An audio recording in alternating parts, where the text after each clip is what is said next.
Rice, tell us a little bit about the events that led up to this moment right here when you're talking to the media about this individual.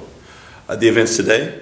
Well, overall, give us a little history. Well, overall, about a year ago, in my opinion, one of the most proficient attorneys in the state of Georgia received information from a mother who said that my son is in distress, said that he was in jail for a crime that he did not commit, and pro bono, he gave over $30,000 worth of legal assistance in an effort ultimately to do three things: to file an emergency hearing for bond, to get the charges that were levied against Eric Johnson dropped, and to get his record expunged as a result of all the work that was done. From there, the community played a major role in supporting Eric and keeping the story in the media so that the pressure was never let up. But what happened was when the charges were dropped and the record was expunged,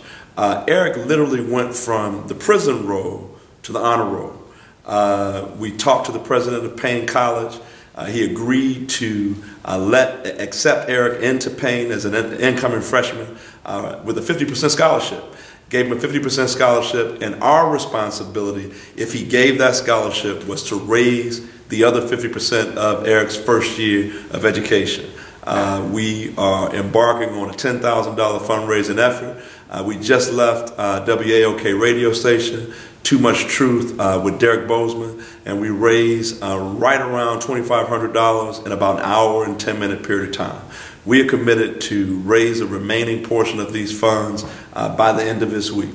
And so Eric Johnson literally at this point is an honors student, and we're asking everyone who has an opportunity to see this to play a role in helping to literally continue the work of saving this young man's life.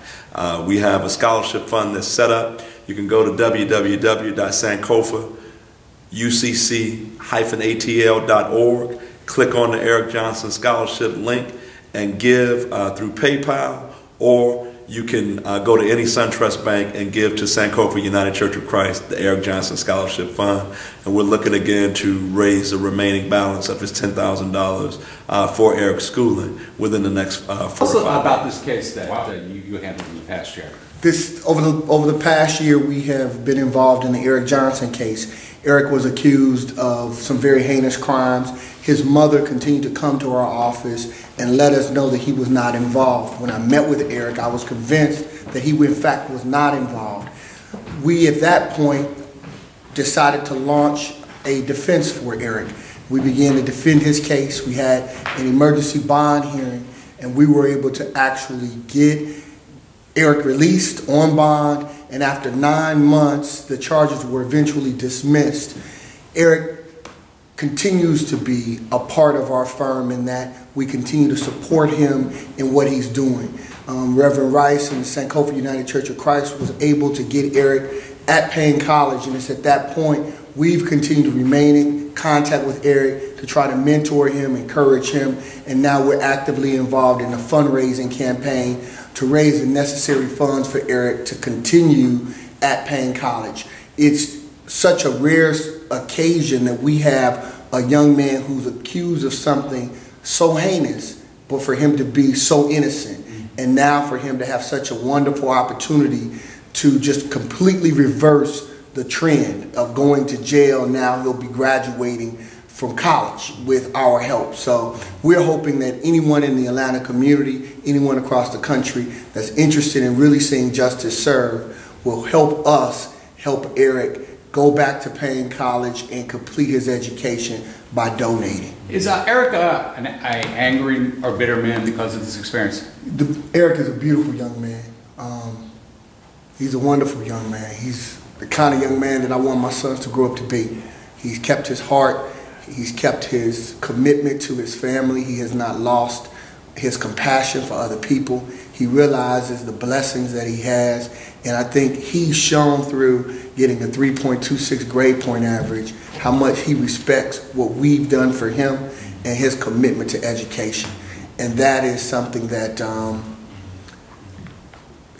that's something that you go to law school to have an opportunity to make sure that we make it clear that essentially we have planted a seed of hope into this situation that Eric Johnson has found himself in. And what we recognize is the fact that watering this seed will be the plant that grows so that there are thousands of other Eric Johnsons across the country who didn't have a church like Sankofa United Church of Christ to support them, didn't have a community, didn't have an attorney like Mawuli Mel Davis to give pro bono his services. At the end of the day, Eric recognizes that his responsibility is to go and assist the thousands of other Eric Johnsons that are in the community. And so what we recognize is there are two arms to the cross of our faith tradition. We're Christians, yes.